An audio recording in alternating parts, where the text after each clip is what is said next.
Bonjour, j'espère que vous allez bien. On se retrouve pour le jour 20 du Discovery et il est un peu en retard parce qu'il est actuellement 18 h le même jour et que vous voyez la vidéo vers 18 h 30 si je suis vraiment efficace, mais 19 h 19 h 30.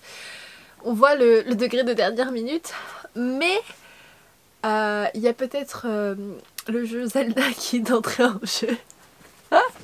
Oups. Mais passons, je vous présente la recommandation du jour et c'est un roman qui est plutôt similaire à celui que je vous ai présenté juste avant, qui est Ce sera moi, puisque ça parle de l'univers K-pop et c'est I Will Shine de Jessica Jung.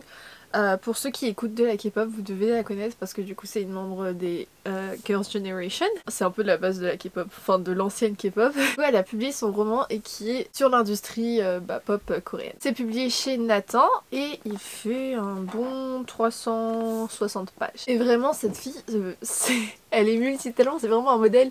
Elle est du coup chanteuse, elle est parolière, elle est aussi actrice, maintenant elle écrit des romans. Qu'est-ce qu'elle ne sait pas faire?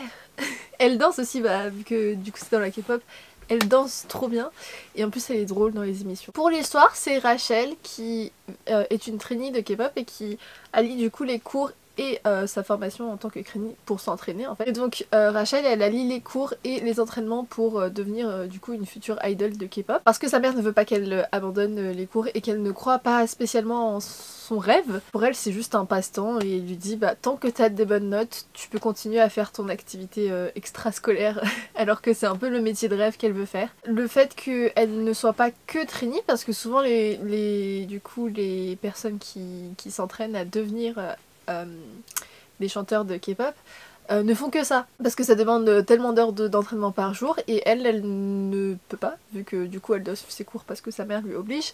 C'est un peu mal vu déjà dans la compagnie et parmi tous les gens qui s'entraînent aussi, mais elle est bonne dans ce qu'elle fait et ça attise forcément du coup de la jalousie et pas mal d'histoires.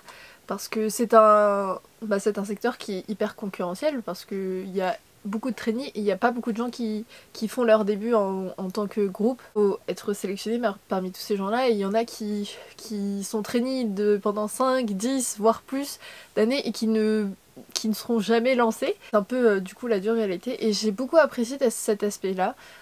C'est quand même un roman jeunesse qui est adapté un peu aux plus jeunes parce que ça reste une romance, mais je trouve que ça reflète un peu plus la réalité que ce qu'on peut avoir l'habitude de lire.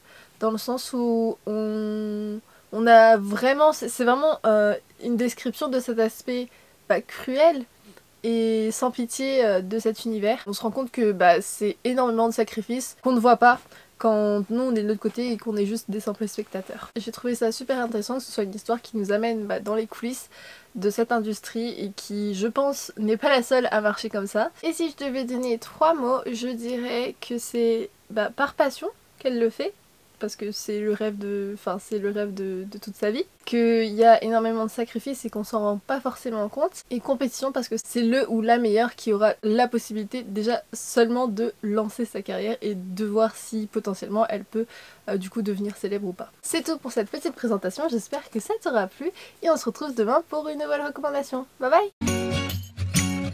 The time of the year now, you got people falling in love.